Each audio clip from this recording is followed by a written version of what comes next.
은혜 받으실 말씀은 요한 1서 5장 2절에서 3절까지의 말씀입니다. 요한 1서 5장 2절에서 3절까지의 말씀 우리 미미 자매님 대독해 주시겠습니다. 우리가 하나님을 사랑하고 그의 계명들을 지킬 때 이로써 우리가 하나님의 자녀를 사랑하는 줄을 아느니라. 하나님을 사랑하는 것은 이것이니 우리가 그의 계명들을 지키는 것이라. 그의 계명들은 무거운 것이 아니로다. 아멘. 예배 전에 잠깐 이거는 이제 여담인데요. 우리 그 갤럭시 24 그 이번에 나오잖아요. 그 소희자매 잘 들어보세요. 갤럭시 24 나온 거 사세요. 핸드폰 스마트폰 새로 나온 거 그 사세요. 수진이 아빠한테 얘기하자고 사세요. 그 기능이 뭐가 있냐면 갤럭시 24 이번에 새로 나온 핸드폰인데 그게 뭐냐면 새로운 기능이 추가됐는데 AI 통역이 추가됐어요. AI 통역이 뭐냐면 우리가 소희 자매하고 저하고 통화를 하잖아요. 그러면 내가 한국말로 소희야 뭐하니 하면 이 베트남어로 번역해서 통화가 가. 이번에 새로 나왔어요. 예, 예. 그래서 소희가 나 지금 애들 키우고 있고 애들 재우고 있어. 이렇게 애들 재우고 있어 이러면 그 베트남어로 이렇게 얘기하면 이 통화를 하면 저한테 한국말로 이렇게 번역해서 통화가 됩니다. 새로 나왔어요. 그래서 사세요. 사면 온 전신만신 다 이제 통하면서 베트남어로 편하게 얘기해도 이제 다 됩니다. 죄송합니다. 예배 전에 얘기하면 이제 말씀 시간에 할 얘기는 아닌 것 같은데 그래서 이제 어쨌든 이제 도움이 많이 될 것 같아서 이제 사기를 바랍니다. 수진 아빠한테 얘기해서 사달라 하세요. 자, 오늘 갈라디아 말씀을 보시면 계속해서 우리가 나누었던 게 갈라디아 말씀인데 육체의 할례로 인해 너희가 자유하게 된 것이 아니다.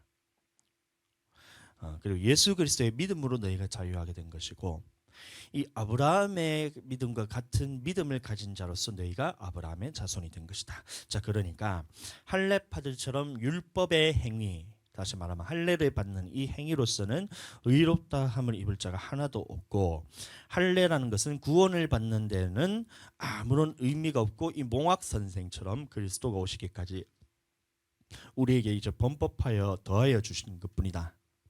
자, 그러니까 예수님이 오신 후로는 의롭게 되기 위해서는 모두가 예수 그리스도의 믿음으로 의롭게 되고 우리 또한 그 사실의 믿음을 통해서 의롭다함을 입었습니다. 그런데 그 아브라함의 자손이 된 이유가 뭐냐? 하나님께서 이 아브라함의 자손으로 택하여 주신 그 이유가 뭐냐? 이것에 대해서 우리가 저번 주에 나누는데 뭐냐면 창세기 18장 19절 말씀. 내가 그로 그 자식과 건속에게 명하여 여호와의 도를 지켜 의와 공도를 행하게 하려고 그를 택하였나니 이는 나 여호와가 아브라함에게 대하여 한 말을 이루려 함이리라. 아멘. 자, 그래서 아브라함의 자손으로 택하신 이유가 무엇이냐? 다시 말하면 할례가 아니라 예수 그리스도의 믿음을 통해서 하나님의 자녀가 되게 하신 이유가 무엇이냐라고 이렇게 물어봤을 때 이 의와 공도를 행하고 여호와의 도를 지켜서 의와 공도를 행하게 하기 위해서, 다시 말하면 말씀에 순종하게 하기 위해서 하나님의 백성으로서 삼아 주셨다라고 말하는 것이 이 갈라디아 전체 내용이라 그랬어요. 그래서 이 하나님의 말씀에 순종하기 위해서는 내 힘으로 되는 것이 아니라 성령이 우리에게 임하셔야 된다. 성령이 부어져야 우리가 그 말씀대로 행하면서 살 수 있고 아브라함의 자손으로 택함 받은 그 자녀로서의 모습으로서 살아갈 수 있다라는 것이 갈라디아의 서에서 말하는 내용이라 말씀드렸습니다.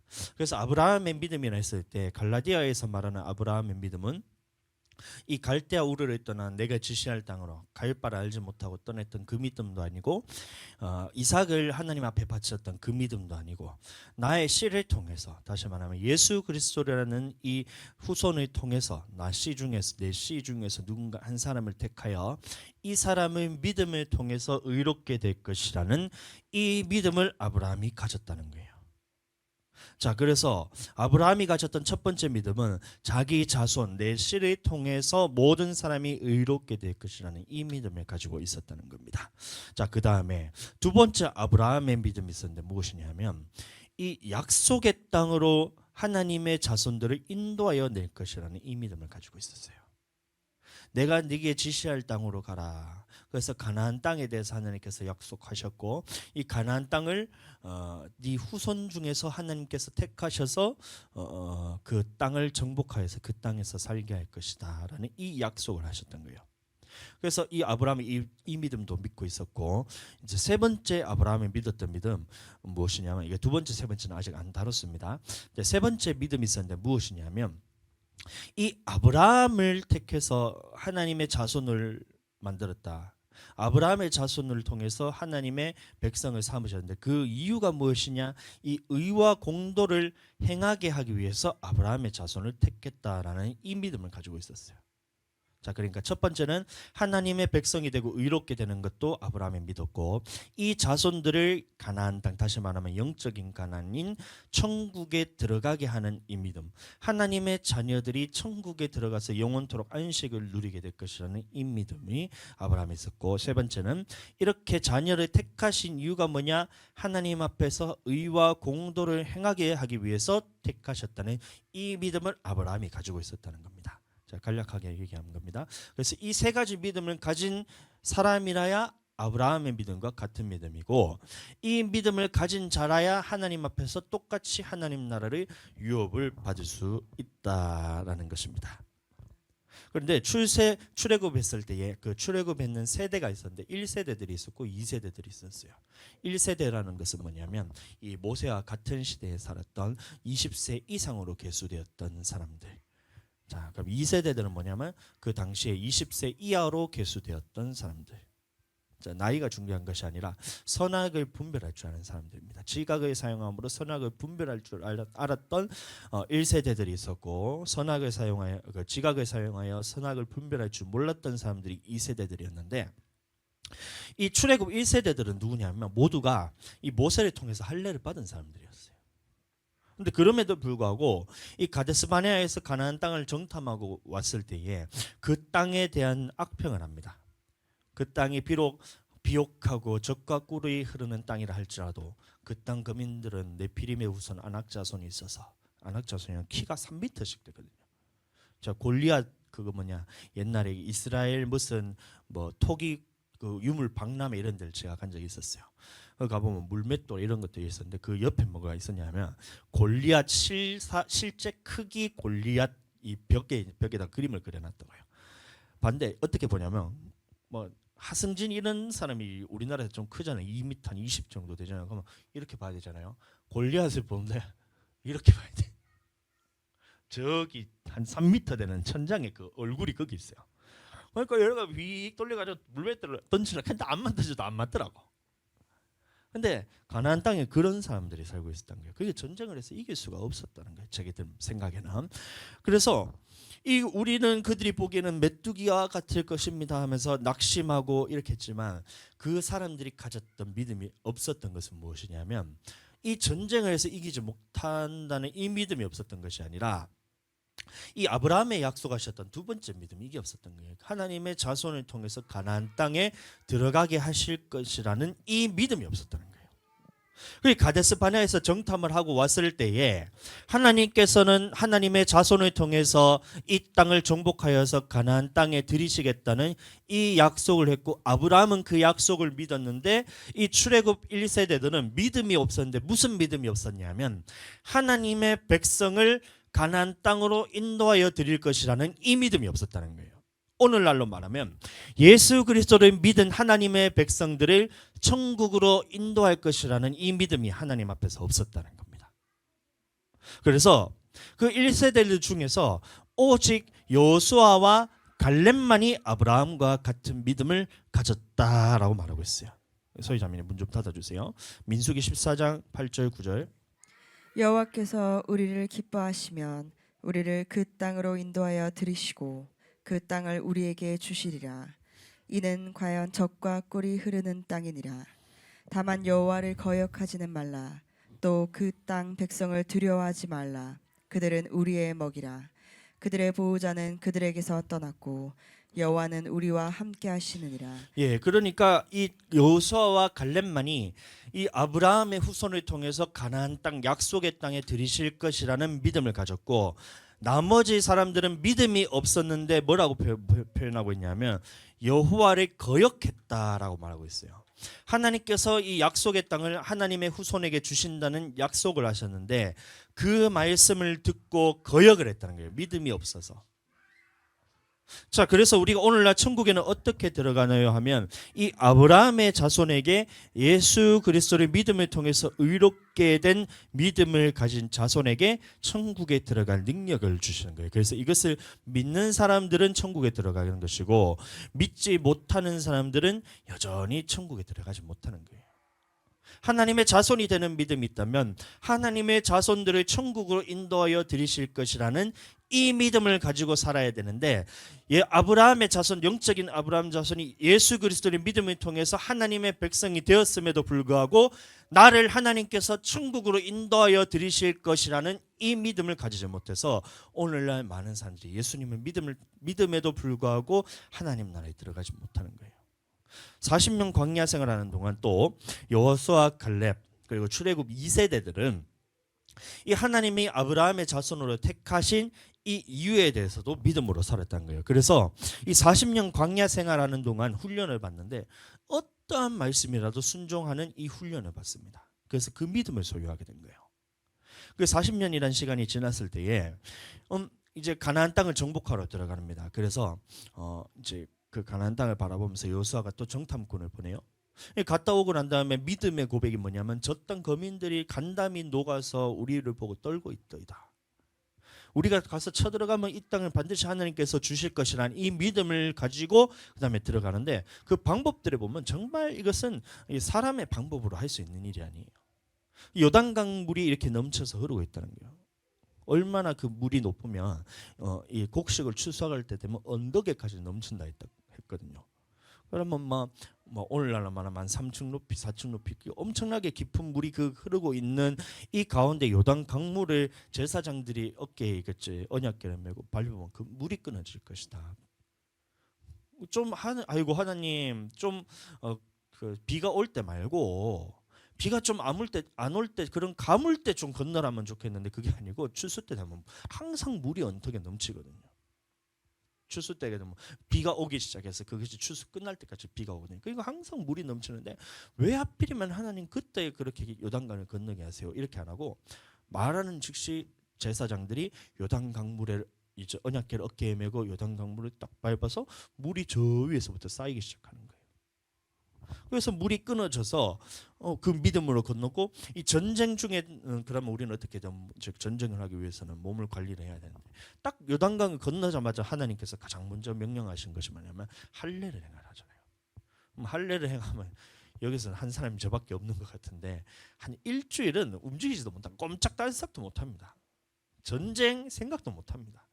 나와의 전쟁이 그때부터 시작되는데 딱 요단강을 건너자마자 했던 것이 뭐냐면 할례를 행하라는데 그 말에 대해서 바로 순종을 하는 거예요. 문 좀 닫아주세요. 그리고 여리고성을 점령할 때도 하나님께서 인간적인 방법으로 말씀하시지 않으세요. 어떻게 여리고성을 점령했냐면 하루에 한 바퀴씩 돌면서 6일 동안 아무 말도 하지 않고 하루에 그 여리고성을 한 바퀴씩 돌라는 거예요. 어떻게 성을 무너뜨리려 하면 어떻게 해요? 공성태를 쌓아가지고 성벽을 무너뜨리고 칼을 무장을 해서 이렇게 했는데 칼도 없이 아무 말도 하지 않고 그냥 성벽만 돌라는 거예요. 그런데 이스라엘 백성은 그걸 순종해요. 7째 날은 이것을 순종하기가 얼마나 어려운 건지 7째 날은 7바퀴 돌아야 돼요. 한 바퀴 도는 것도 죽겠는데 7바퀴를 돌고 나팔을 불라 이렇게 하는데 그 말씀에 곧바로 순종하는 모습을 보이는 거예요.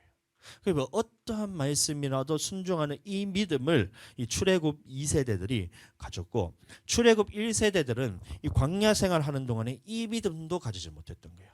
그 출애굽 1세대들을 보면 이 아브라함의 자손으로서 할례는 받고 그거를 하나님의 백성이 되는 믿음은 있었지만 이 두 번째 하나님의 자손에게 가나안 땅을 주실 것, 이 안식의 땅 영원한 하나님의 나라를 주실 것이라는 이 믿음도 없었고 하나님의 백성으로 택하신 이유가 그 의와 공도를 행하여 하나님의 말씀에 순종하게 하기 위해서 문 닫아 주세요. 하나님의 말씀에 순종하게 하기 위해서 택하셨다는 이 믿음도 없었고 그 아무런 믿음도 없었다는 거예요. 예수님 믿으면 천국 간다. 예수님 믿음으로써 내가 하나님의 자녀가 되었다는 이 믿음만 가지고 살았던 것이 출애굽 1세대들이에요. 그래서 40년 광야 생활하는 동안에 우상 숭배하고 음행하고 주를 시험하고 원망해서 이 광야에서 다 멸망을 받는 거예요. 오늘날 많은 크리스천들도 이 믿음이 없어서 멸망을 받습니다. 여러분들 광야 생활이란 것은 오늘날의 교회 생활을 의미합니다. 그래서 하나님께서 이 아브라함의 자손으로 택하신 이유가 뭐냐? 하나님께서 이제는 아브라함의 자손이 할례를 통해서 우리가 아브라함의 자손이 되는 것이 아니라 아브라함과 같은 믿음, 다시 말하면 예수 그리스도를 통해서 의롭게 되는 믿음을 통해서 하나님의 백성이 되었는데 이 하나님의 백성이 된 사람들이 천국에 들어갈 것을 하나님께서 하시는데 이 믿음도 없는 거예요. 그리고 하나님의 말씀에 대해서 순종해야 되는데 이 믿음도 없어서 교회 생활하는 동안 멸망을 받는 거예요. 그러나 우리 넓은 마음 교회 성도 여러분들은 하나님의 말씀에도 순종하고 우리를 능히 하나님께서 천국으로 인도하실 것이라는 그 믿음을 가지고 사셔야 됩니다. 1번 하나님께서 나를 예수 그리스도를 믿음을 통해서 의롭게 되었다는 이 믿음만 가지고 살아가면 출애굽 1세들과 같이 광야에서 멸망을 받게 돼요. 그런데 오늘날 많은 사람들이 이 말씀에 대해서 그리고 율법에 대해서 왜 그것을 못 지키면서 살아가냐? 왜 그러냐면 그 말씀에 대해서 오해를 하기 때문에 그래요. 율법이란 말을 들으면 우리는 마치 알레르기 반응처럼 막 일어나는 거예요. 우리는 덜한데 사람들한테 물어보잖아요. 그러면 하나님의 교회를 다니는 사람들, 진짜 믿음 생활하는 사람 말고 교회 다니는 사람들한테 물어보잖아요. 우리는 하나님의 말씀대로 지키며 살아야 됩니다. 주일날 교회 나가서 주일 성수해야 됩니다. 11조 해야 됩니다. 우리 교회는 그렇게 하잖아요. 그럼 자기들 안 하는 거예요. 근데 11조 해야 됩니다. 주일 성수해야 됩니다. 하나님의 말씀대로 지키면 살아야 됩니다라고 얘기를 하면 이것을 율법이라는 말을 갖다 붙이면서 알레르기 반응이 일어나요. 어떻게 하나님의 말씀에 대해서 내가 다 지키면서 살 수 있어요? 어떻게 이 말씀대로 율법대로만 살 수 있어요? 그것은 구약에 있는 법이니까 없어진 것이고 율법주의 아닙니까? 라면서 이렇게 알레르기 반응처럼 튀어나와요. 이 고정관념이 있는데 견고한 진으로 이것이 자리 잡고 있어요. 사람들의 마음에.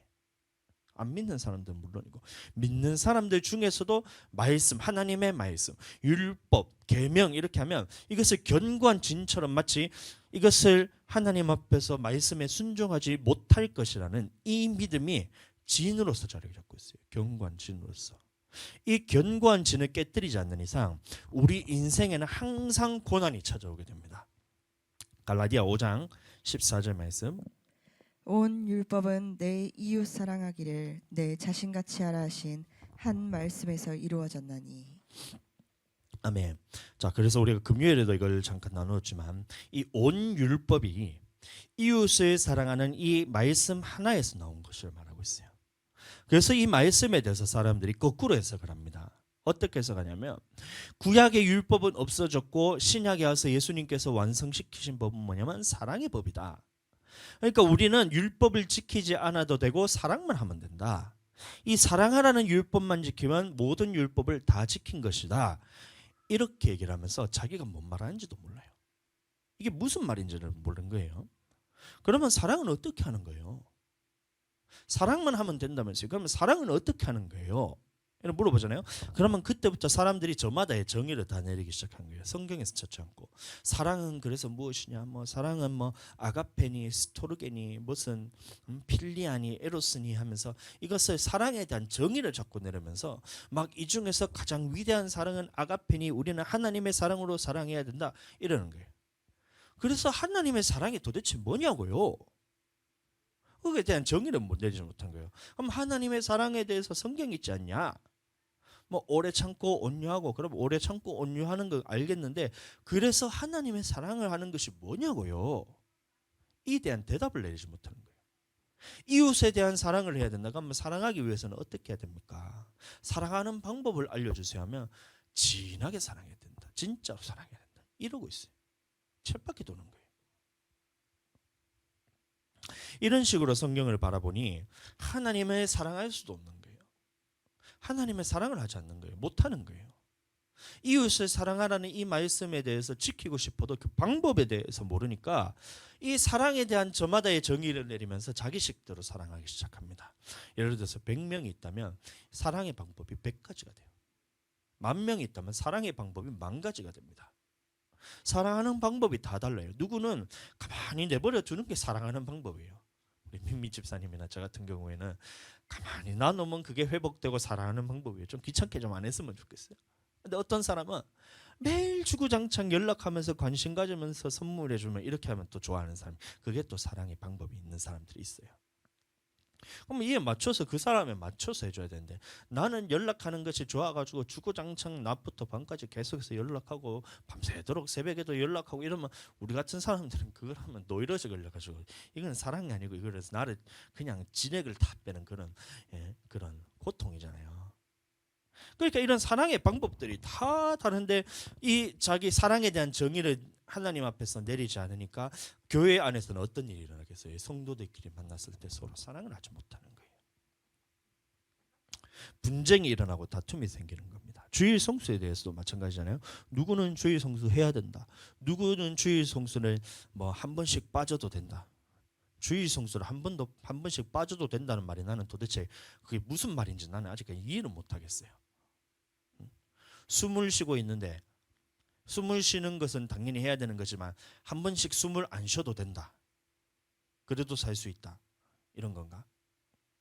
뭐 하여튼 나는 그게 이해가 안 되는 거예요. 이 뭐 도저히 그런 모순적인 말인데도 그것은 자기는 자기 믿음에서는 주일 성수를 빠져도 된다는 것이 그게 주일 성수가 되는가 봐요.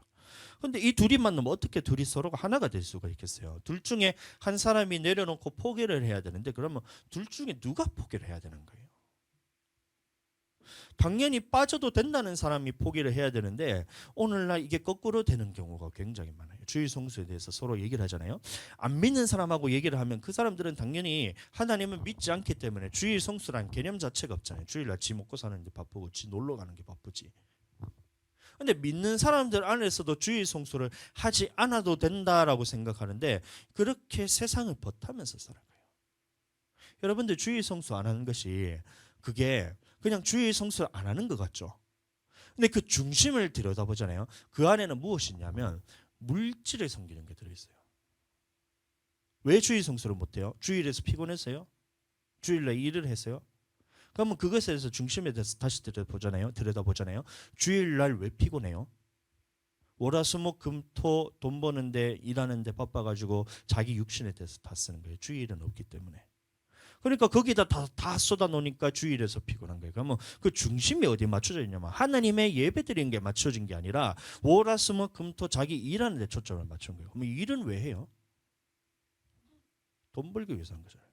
그러면 물질에 대해서 초점을 딱 맞추고 살아가니까 하나님에 대한 신앙이 없기 때문에 주일 성수를 못한 거예요. 그러니까 주일 성수하지 않는다는 것은 뭐냐면 하나님과 물질 가운데 물질을 선택하는 거예요. 직장 생활하면 어쩔 수 없대요.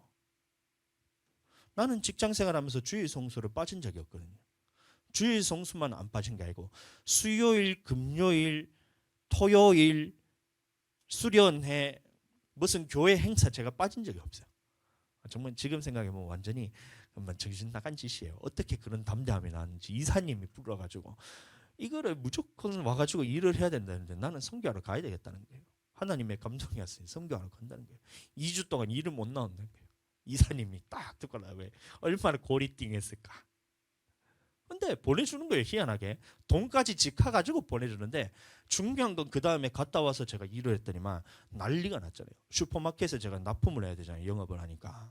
그럼 물건이 갖다 줘야 되는데 물건을 안 갖다 주니까 사장님들이 놀래가지고 전화 와가지고 2주 후에 딱 봤더니만 전화기도 나는 꺼놓고 왔거든. 2주 후에 오더니만 연락이 와가지고 도대체 뭐 하는 거냐고, 물건 지금 하나 가지고 난리 났다고, 절단 났다면서 빨리 좀 갖다 달라면서. 아 그래요. 아 지금 제가 너무 바쁜 일이 있어가지고 내가 못했다. 근데 그냥 안 되고 조금 물건 좀 많이 받아주세요. 그러면 제가 그 말했잖아요. 하면서 조금씩 받으니까 이런 일이 사단이 나지 않냐. 내가 물건 많이 주고 주문하라 했잖아. 하면서 물건이 2만이 갖다 가지고 다 공간 얻는 거예요. 그날 막 진짜 매출이 막 2억 넘어가고 이랬어. 보세요.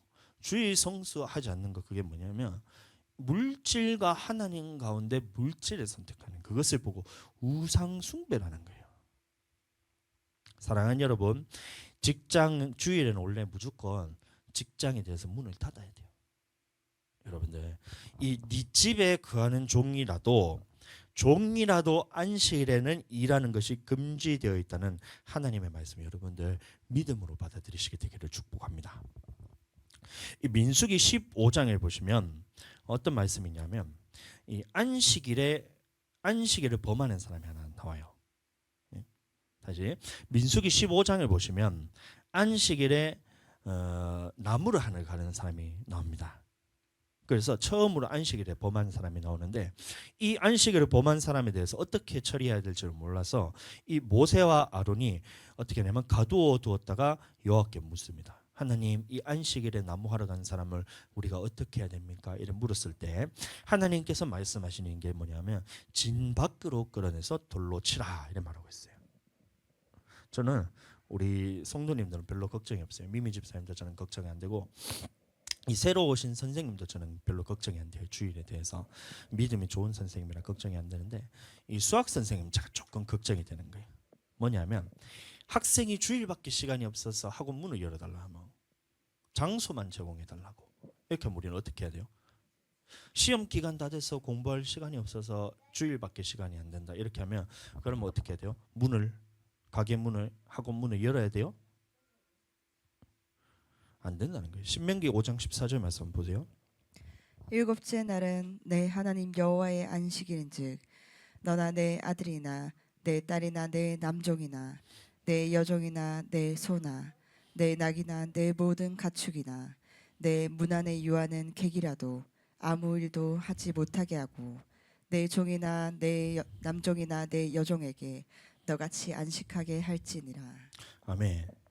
이 말은 뭐냐면 직장 그 사업장에 대해서 오너가 있다면 이 직원들에서 주일날 일하게 하면 안 된다는 거예요. 너무 시험 기간이 다 돼서 공부를 할 수 없는데 장소만 빌려달라고 문을 열어달라잖아요. 그거를 열어주면 안 된다는 거예요. 저는 미미잠에 대해서 저는 걱정 안 합니다. 그 선생님, 저 새로 오신 영어 선생님 믿음 대단한 것 같은데, 토요일에도 막 주일에도 막 교회 가가지고 하루 종일 못하기 때문에 일을 못한다고 딱 못 박잖아요. 그게 정상적인 거예요. 아멘. 여러분들이 하나님의 말씀과 하나 될 때 우리는 그때부터 서로 사랑할 수가 있어요. 이거를 이해하셔야 돼요. 우리는 이 하나님의 말씀이 있다면 이 말씀과 하나가 될 때 우리의 성도들끼리, 아니면 목회자와 성도들 간에도 마찬가지로 서로 사랑을 할 수가 있어요. 근데 한 사람은 하나님을 사랑해요. 그래서 이 말씀을 들을 때 말씀과 하나 되어서 한 사람은 하나님을 사랑하는 이 하나님 앞에서 편에 딱 서 있는데, 다른 한 사람이 하나님을 싫어요. 그러면 이 둘이 만났을 때에 서로 하나가 될 수가 없는 거예요. 어떻게 하나가 될 수가 있어요? 하나는 하나님 욕하느라고 바쁘고, 하나는 하나님의 변호하느라고 바쁘고, 하나는 하나님을 높이느라 바쁘고, 하나는 또 하나님을 깎아내리느라 바쁘고 이러잖아요. 그러니까 서로 하나가 될 수가 없는 거예요. 그러니까 하나님의 말씀 안에서 하나가 되지 않으면 성도들끼리는 절대 하나가 될 수가 없는 겁니다. 아멘. 자, 그저께 금요일 날에 저희 어머니 환갑이셨어요. 그래서 환갑이라서 같이 밥을 먹으러 갔는데, 어머니는 일하셔야 돼가 가게 보느라고 이제 식사하러 못 가시고, 어머니 빼놓고 저희 식구들끼리 다 같이 식사를 갔습니다. 저희 아버지랑 그다음에 제 동생이랑 우리 매부랑 주아는 또 할머니랑 같이 TV 본다고 저 가게에 있고, 그다음에 하늘이만 가지고 데리고 가서 5명에서 식사를 갔어요. 근데 중요한 거는 식사하고 나오는데 저희 아버지가 이 소주를 다 드시고 난 다음에 소주 병이 한 반병 3분의 2병이 남은 거예요. 그래서 그걸 누구한테 주냐면 저한테 주더라고요. 그걸 어떻게 했냐면 제가 소주병을 이렇게 들었어요. 이렇게 들었어요. 소주병 들기 싫어가지고. 근데 그 옆에 있다가 제 동생이 어떻게 했냐면 할아버지한테 아빠는 목사님한테 술 같은 걸 주나? 하면서 이러는 거예요. 얼마나 웃긴지 모르겠어요. 목사님 같이 그렇게 목사님 같은 사람은 그런 거 들으면 안 된다. 하면서 또 내가 듣게 하면 이런 거예요. 기분이 좋았나 봐요. 근데 그 순간에도 다툼이 일어나잖아요. 한 사람은 목사가 술병을 들어도 된다. 한 사람은 목사가 술병을 들면 안 된다. 이렇게 생각하죠. 서로 생각이 다르니까 다툼이 일어나잖아요. 저는 무슨 생각했냐면 난 들어도 된다 생각했거든요. 아버지가 주는 짐이니까 나는 들고 뭐 짐이 내가 먹는 것도 아니고 들고 가도 된다 생각했는데 제 동생이 믿지도 않는데 제 동생이 목사는 이런 거 들면 안 된다. 목사 같은 사람은 이런 거 들면 안 된다는데 순간 제가 생각을 했어요. 난 누구 편에 설 것인가? 나는 아빠 편에 서기보다 제 동생 편에 서야 되겠다는 그 생각이 들었어요. 그래서 네가 들어 하고 딱 줬거든요. 보세요. 서로 생각이 다르니까 하나 될 수가 없는 거예요. 동생 말을 듣고 보니까 웃기긴 하더라고요. 목사가 술병 들고 다니는 게. 그래서 저는 동생 편을 들기를 선도했는데 생각했는데 우리 성도들도 서로 사랑하기를 원합니다. 우리 성도들도 서로 사랑하기를 원해요. 하나님 앞에서 서로 사랑만 하기를 원합니다. 그 말은 무슨 말이냐면 서로 하나님 앞에서 하나님의 말씀과 같은 말, 하나님의 말씀과 같은 뜻, 하나님의 말씀과 같은 생각, 하나님의 말씀과 같은 마음을 품기를 예수님 이름으로 축복합니다. 그래야 우리가 서로 사랑할 수가 있어요. 만약에 하나님과 하나가 되지 못한다면 어떻게 될까요? 그러면 여러분들은 이 퀴즈를 당할 때 다 떨어져 나가게 돼요. 자, 중요한 것이 여기서부터 여러분 잘 들어주세요. 우리가 하나님의 말씀과 하나 되고 하나님의 말씀과 같은 생각을 품고 같은 뜻을 품고 같은 마음을 품고 같은 생각을 품어야 되는데 이게 서로 사랑을 할 수 있는 방법이라 그랬습니다. 그런데 이 하나님과 하나 되지 못하고 성도들 간에 서로 사랑하지 못하게 되면 그때부터 어떤 일이 일어나냐면 평상시에는 괜찮아요. 평상시에는 괜찮은데 한 번씩 마귀가 이 교회를 퀴즈를 할 때가 있습니다. 퀴즈를 할 때가 있어요. 키라는 게 뭐냐면 키가 뭐냐면 곡식을 옛날에 우리나라에서 곡식을 떨 때 곡식을 이렇게 가를 때 이렇게 합니다. 이렇게 촥 하면 촥 이렇게 해요. 촥 이렇게 하면 어떻게 하냐면 알곡은 자꾸 안으로 들어와요. 해보셨어요? 보시지도 못했어요? 그런 것 같은데 이걸 퀴즈를 한다 그러거든요. 퀴즈를 쫙 하면 쭉정이들은 다 날려가요. 희한하죠? 키라는 것이 착 이렇게 하잖아요. 그러면 알곡들은 자꾸 안으로 들어와요. 근데 쭉정이들은 다 바람에 날려가지고 밖으로 다 빠져나갑니다. 그래서 알곡과 쭉정이를 가르는데 그 퀴즈를 당할 때 마귀가 어떻게 하냐면 이 교회에 믿음이 있는지 없는지 하나님께서 허락을 하셔서 이 교회를 퀴즈를 할 때 이 하나님 앞에서 서로 사랑하고 하나님과 하나 되는 사람은 어떻게 되냐면 이 퀴즈를 통해서 더 믿음이 자라게 됩니다. 여러분들 지금 교회에 남아고 있다는 것이 얼마나 큰 은혜인지 몰라요. 목사님이 이렇게 하나님의 말씀에 대해서 가감없이 그냥 생짜배기로 이렇게 전하는데 그것을 먹고 여러분들 지금 교회에 남아 있다는 사실이 얼마나 이게 큰 은혜인지 몰라요. 그런데 이 퀴즈를 할 때 하나님과 하나 되지 않고 하나님의 같은 생각을 품지 않고 성도 간에 서로 사랑하지 않는 하나님과 하나 되기를 싫어하는 사람은 어떻게 되면 퀴즈를 할 때 다 떨어져 나가는 거예요. 얼마 전에 제가 교회를 한번 방문한 적이 있었는데 다른 교회에 그 교회에서 무엇을 설치했냐면 전광판을 설치했어요. 144인치짜리. 144인치짜리가 얼마냐면 우리 벽면을 거의 다 가립니다. 3m가 넘는 가로 길이가 3m가 넘고 세로 길이가 아마 2점 몇 미터 되니까 제 키보다 훨씬 더 큰 한 이만큼 저만큼 되는 그런 전광판에 설치를 하는 거예요. 근데 그 목사님의 마음에는 뭐냐면 우리 성도들이 프로젝트 화재 꾸린 걸로 보니까 이게 눈도 아프고 이게 너무 이제 허접하니까 그게 마음이 아픈 거예요. 그래서 목사님 마음도 성도들에게 더 좋은 환경에서 더 좋은 그런 화질로서 감상하게 하고 싶다. 말씀 전할 때도 봤을 때. 그래서 기도를 통해서 점검하고 또 나누고 기도를 통해서 점검하고 사모님도 마찬가지로 기도를 통해서 점검하고 이렇게 하는데 이 바꿔야 되겠다는 감동을 계속 줘서 결국에는 이 전광판으로 바꿨어요. 근데 중요한 거는 이 금액이 상당하거든요. 144인치 전광판을 그거를 살려면 금액이 한 3,600만 원 듭니다. 뭐 쉽게 할 일은 아니죠. 그 교회 규모에 봤을 때. 근데 그 일이 진행되는 과정에서 한 가정이 떨어져 나갔어요. 저는 마음이 전혀 안 아팠어요. 왜냐하면 퀴즈를 할 때 그 사람이 기도하지 않고 그 사람이 하나 되지 않았기 때문에 떨어져 간 것이기 때문에 물론 축복하고 다른 교회에 혹시 등록을 하셨더라도 참 신앙생활을 이제라도 잘했으면 좋겠다는 그 마음이 있었지만 근데 그 이유에 대해서 여러분 한번 잘 들어보세요. 그 사람이 나간 이유는 하나예요. 뭐냐면 전광판이 너무 비싸서 나갔대요.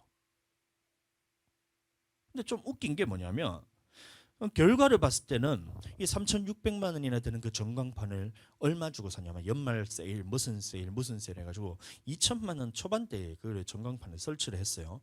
결과 물어보니까 너무 좋은 거예요. 저도 가서 봤는데 이 4K 화질 그 데모 영상을 그 계곡물 쫄쫄쫄 흐르는 영상을 딱 틀어주는데 나는 그게 빠져드는 줄 알았어요. 나는 우리 교회도 그거 설치하고 싶었어요. 믿음으로 저는 선포했습니다. 하나님 필요하면 주세요. 돈 그거 뭐 돈 그 2천만 원 그거 뭐 얼마 된다고 코딱지만한 돈 그거 하나님 주시면 하는 거죠. 최근에 저희 들어오는 돈들 받잖아요. 추수감사절 때부터 해서 뭐 성탄절, 신년감사, 이번에 로아 생일 때까지 했는데 이 돈이 제 돈이 아니에요. 보니까 누군가 자꾸 보니까 나는 사모님이 이래 돈이 많은 줄 난 처음 알았어. 아까 전에 제 로아 생일가 저 출산감사원금을 했는데 어디서 이런 돈이 지금 나 몰래 꽁쳐놨나 사모님? 중요한 거는 제가 본 거 아니거든요. 하나님이 주시면 그게 되는 거니까. 마찬가지로 전광판이 하나님께서 필요하시다면 준다는 믿음이기 때문에 저는 그때 딱 보고 선포했어요. 주님, 저거 너무 부러운데 우리 교회도 설치해 주세요. 나 이거 뒤에다가 이거 전자칠판 요거 그거 주면 난 요거 그냥 공짜로 다른 사람 갖다 줘보려고. 아니 전광판 뒤에 딱 설치해 주면 얼마나 좋아요. 지금 보니까 제가 왜 전자칠판을 받고 싶냐면 이 화면이 더 확대가 안 되는 거예요. 더 뒤로 밀려지지가 않는 거예요. 그럼 뭐 어떻게 되냐면 항상 제 얼굴이 크게 나와요. 욕심이죠. 그래서 우리 교회 지금은 모르겠지만 만약에 교회를 이전하고 조금 더 넓은 곳으로 가면 전광판 그거 하나님 주세요. 이 생각, 이 마음을 품었어요. 제가 달라 했어요. 뭐 주시고 안 주시면 뭐 어쩔 수 없고 달라 해서 뭐 기도하고 달라 하면 되잖아요. 그거 달라 하는 것까지는 내 마음이잖아요. 그래서 달라 했어요. 근데 보세요. 모든 성도들이 힘을 합쳐서 헌신하고 헌금하고 있는데 그 사람은 헌금 하나도 안 했어요.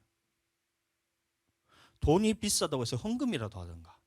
그럼 돈이 비싸다 해서 헌금도 안 하고 교회도 나갔는데 자기가 그것을 자기 힘으로 한 것도 아닌데 하나님이 계획하시는데 그거에 대해서 자기는 하기 싫다는 거예요.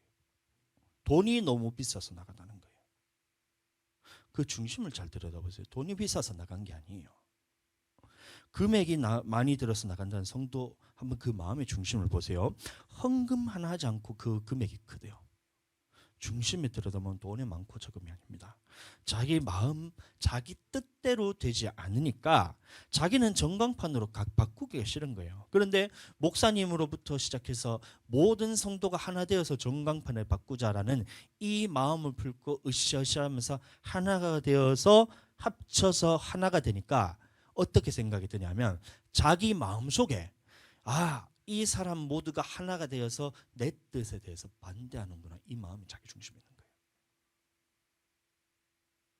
잘 들어보세요. 키즈를 할 때 서로 성도가 하나 되지 않고 담임 목사와 하나 되지 않고 하나님과 하나가 되지 않잖아요. 그 사람들이 어떻게 되냐면 키즈를 할 때가 있댔어요. 키즈를 할 때, 마귀가 키즈를 할 때 이것을 통해서 알곡과 죽정이를 가르게 되는데 그 사람이 무슨 말을 하든지 그 중심의 내용에서 들어보면 그 사람의 중심에 대해서 중심은 무엇이냐면 나는 하나님과 나는 성도들과 나는 담임 목사님과 생각에 대해서 하나가 되기 싫다. 나는 이렇게 하나님과 반대되는 생각을 갖고 있는데 모든 사람이 하나님과 하나 되고 모든 사람이 담임 목사님과 하나 되고 성도가 하나가 되어서 서로 사랑하고 있으니까 이 사람들이 나를 대적하네라는 이 마음이 중심에 딱 들어가는 거예요. 그러니까 떨어져 나가는 거예요. 마음 아파도 어쩔 수 없어요. 여러분들 서로 사랑하라 할 때 서로 사랑하라는 말은 뭐냐면 이 계명대로 서로 사랑하라는 이 마음의 말씀이 중간에 중심에 들어 있어야 돼요. 우리는 이 계명을 빼고 사랑한다면 절대 서로 사랑할 수 없어요. 왜 그러냐면 100명이 있다면 100명의 사랑의 방식이 다 다르기 때문에 모든 사람의 사랑의 방식이 다 다르기 때문에 계명이란 것을 빼놓고 사랑하게 된다면 서로가 사랑을 할 수 없고 하나님 앞에서 서로 다툼만 일어나고 분쟁만 일어나게 됩니다. 다시 처음으로 돌아가서 사랑이 뭐예요? 그러면 요한 1서 5장 2절 3절 말씀 읽어주세요.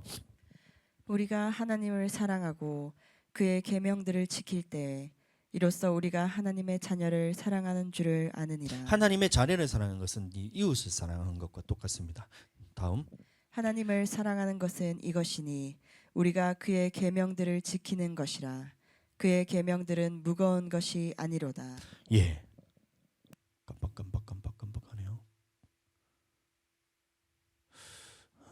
어쩔 수가 없다. 지금은 그냥 죄송한데 그 미미자님 저희 가서 그 아까 전에 그 온오프 했던 그 기계 뒤편에 보면 선들이 있거든요. 살짝 4번 선을 살짝 뺐다가 다시 꼽아주세요. 4번이 아니고 1번.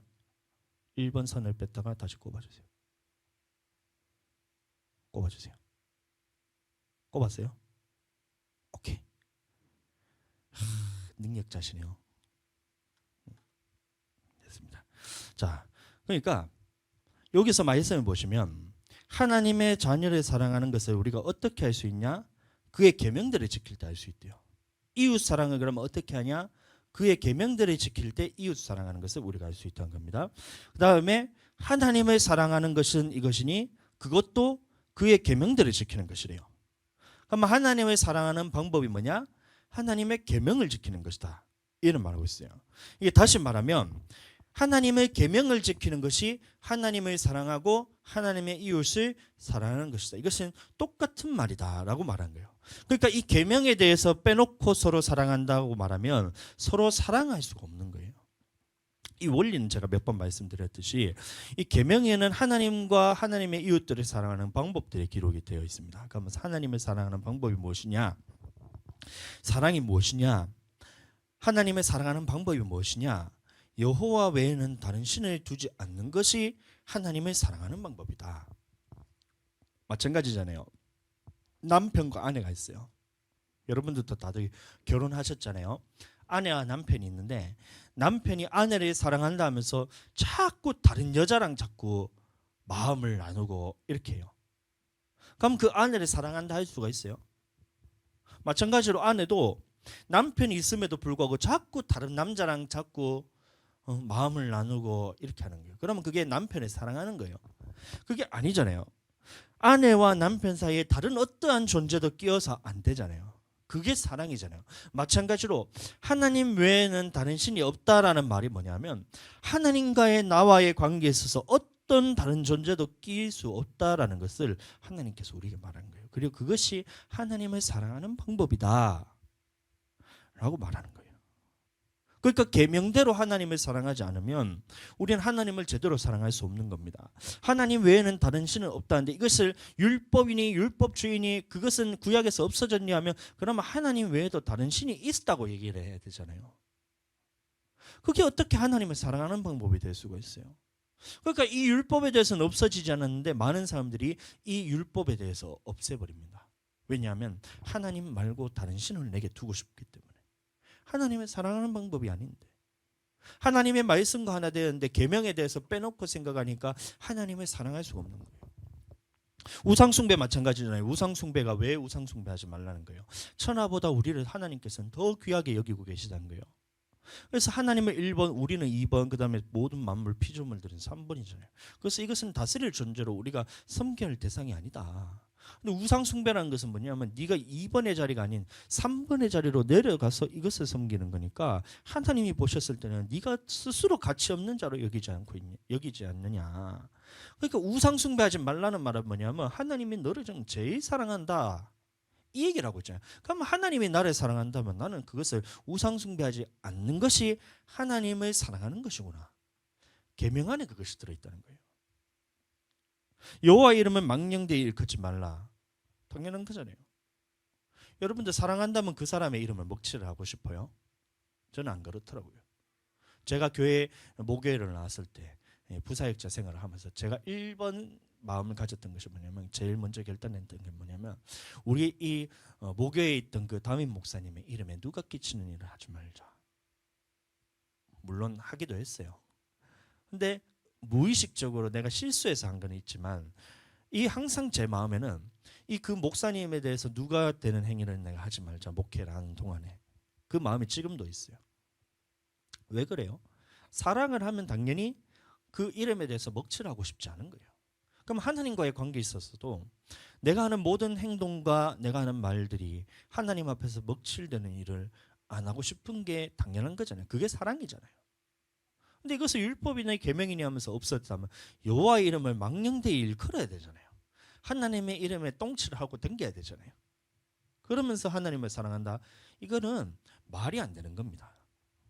주의 성수를 하루만 빠진다는 이 말과 똑같은 거예요. 말이 안 되는 거예요. 그거는. 안식일을 거룩하게 지키라. 이것도 하나님의 사랑으로 들려야 돼요. 여러분들 우리가 연애할 때 마찬가지예요. 어떤 사람과 연애를 하잖아요.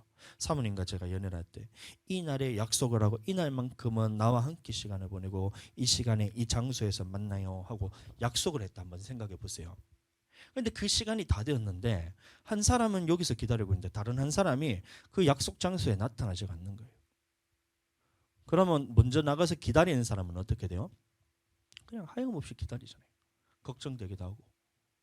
그럼 주의 성수라는 것이 바로 이런 개념인 거예요. 하나님께서는 택하신 장소에서 택하신 시간에 하나님께서 택하신 장소에 택하신 날에 하나님께서 이곳에서 만나자고 우리와 약속했는 것이 안식일인데 오늘날의 주일인데 한 사람은 기다리고 있는 거예요. 하나님은 이곳에서 기다리고 계신데 나는 그 시간에 대해서 나는 하나님을 사랑하지만 그 시간의 약속에 대해서 나는 지킬 수가 없을 것 같아요.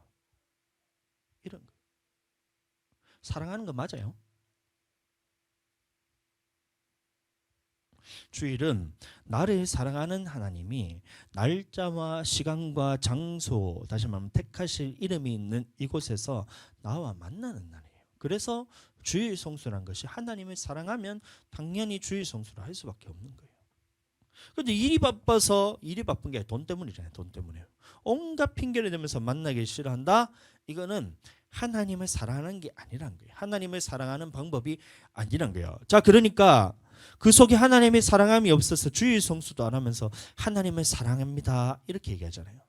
주일에는 주일 성수하지 않으면서 그래도 내 마음에는 하나님을 사랑하는 게 있어요. 하나님을 만나니까 너무 좋아요 이렇게 얘기하잖아요. 그 속에 얼마나 가증스러운지 몰라요.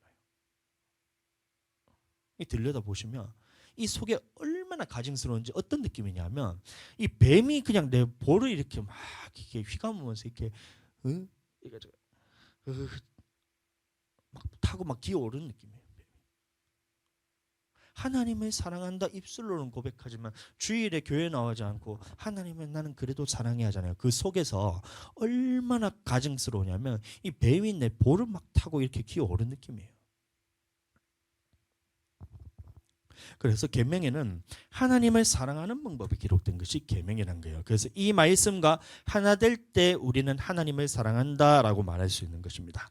이웃 사랑하는 것도 마찬가지로 말로만 사랑하는 것이 아니에요. 말로만 이웃을 사랑합시다. 서로 사랑합시다. 교회에서 얼마나 많이 말을 해요. 서로 사랑합시다. 하나님이 서로 사랑하라는 이 계명을 지켜야 됩니다. 하나님께서 다른 계명이 아니라 하나님을 사랑하는 이 계명을 주셨으니 우리는 하나님을 사랑하고 이웃을 내 몸과 같이 사랑합시다. 그렇게 외치는데도 왜 서로 사랑할 수 없냐 하면 이 하나님의 말씀과 하나 되지 않기 때문에 서로 사랑할 수가 없는 거예요.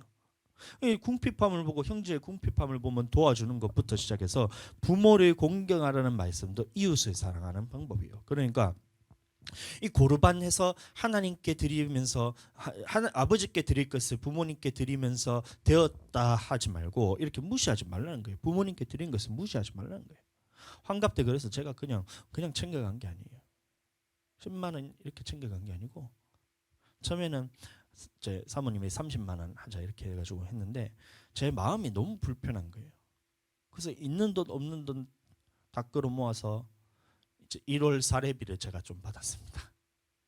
1월 사례 특별 사례비를 좀 해서 그 돈 해가지고 부모님의 용돈을 제가 드렸어요. 거의 죽게 하듯 드렸어요.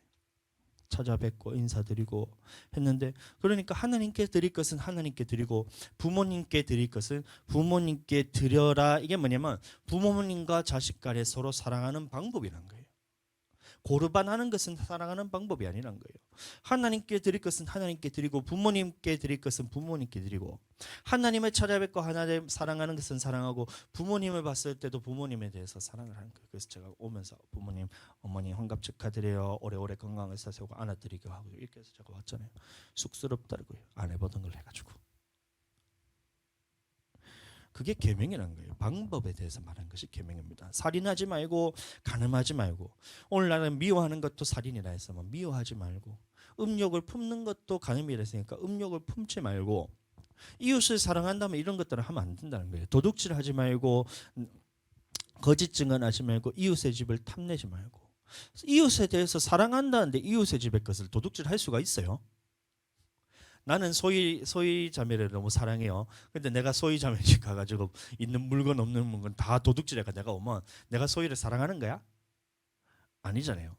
방법이 잘못됐던 거예요. 저희 미미 선생님, 미미 집사님 제가 사랑해요. 근데 미미 집사님 같더니 TV가 큰 게 있어서 너무 좋아 보여. 그래서 미미 자매님 잘 때 제가 몰래 들어가고 TV를 뜯어가지고 우리 집에 갖고 와. 사랑하는 거예요. 방법에 대해서 그게 사랑하는 방법이 아니잖아요. 그러니까 계명이란 것은 뭐냐면 이 하나님을 사랑하는 방법에 대해서 우리에게 말씀해 주신 것인데 여러분들 그런 거 안 하시잖아요. 서로 사랑하잖아요. 하나님 앞에서 계명도 여러분들 다 지키잖아요. 여러분들 살인하세요. 여러분들 간음하세요. 여러분들 음욕을 품고 막 이성에 대해서 쳐다보면서 그것을 묵상하면서 그렇게 하세요. 음란한 생각이 들어오면 여러분들 그거를 묵상하면서 어떻게 이렇게 해볼까 이렇게 묵상하지 안 하잖아요. 딱 올라올 때마다 야 이거는 마귀가 주는 것이니까 떠나가라 하잖아요. 살인 미움이 올라왔을 때도 야 미움에 대해서 여러분들 묵상하세요. 야 저 사람이 내 해코지하네. 야 나는 그러면 저 사람을 어떻게 내가 도대체 복수를 하고 보복을 해가지고 저 사람이 한 번 내게 주먹질을 했으면 나는 저 사람한테 어떻게 저거를 10번을 때려서 저 사람을 무너뜨리지. 저 사람에 대해서 미워하는 나에 대해서 한번 미워하네. 나에 대해서 한번 해코지하네. 나에 대해서 한번 이렇게 조롱을 하네. 그럼 나는 어떻게 저 사람에 대해서 10번으로서 내가 갚아주지. 이렇게 묵상하세요. 안 그러잖아요. 왜 그러면 우리 속에는 하나님의 씨가 있기 때문에 그렇게 할 수가 없는 겁니다. 하나님의 백성이기 때문에 이것이 잘못이라는 것은 우리 속에서 드러나는 거예요. 안에서 예수 그리스도가 드러나기 때문에 이것을 품을 수가 없는 거예요. 그러니까 그렇게 하지도 않는데 여러분들 그 계명에 대해서 여러분들 지금 다 잘 지키고 계시잖아요. 탐심을 품으세요. 미미 집사님 우리 집에 있는 물건에 대해서 갖고 가고 싶다는 생각 드세요? 전혀 안 들잖아요. 그런데 다 지키고 있음에도 불구하고 그것을 못할 것으로 여기고 있어요. 오늘날 성도 보세요. 믿는 사람들 한번 보세요. 이런 것들을 지키면서 살아가고 있어요. 다 지키면서 살아가고 있어요. 거의 다가. 특별한 나는 예수님 믿으니까 내 마음대로 살까 이런 사람 말고 대부분 신앙생활하고 믿음생활하고 기도생활하고 하나님의 말씀에 대해서 듣는 사람들은 대부분 이런 것들을 지키면서 다 살아가고 있어요. 지금 들어보니까 여러분들 그렇잖아요. 다 지키면서 살아가고 있잖아요. 그런데 사람들이 그것을 이 생각에 있어서 못 지킬 것으로 여기는 이 생각이 내 안에 딱 들어오는 거예요. 출애굽 1세대들이 그것을 안 지켰던 것이 아니에요. 1세대들이 살인한 사람들이 아무도 없었어요.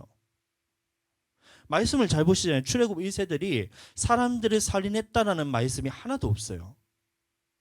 그러면 지키면서 살아가고 있었는데 그 마음의 중심에 무슨 생각이 있었냐면 하나님의 말씀을 지킬 수 없는 것이라는 이 생각이 쑥 들어오니까 이 하나님에 대한 이 세 번째 믿음이 없어서 망했다라고 말하고 있어요.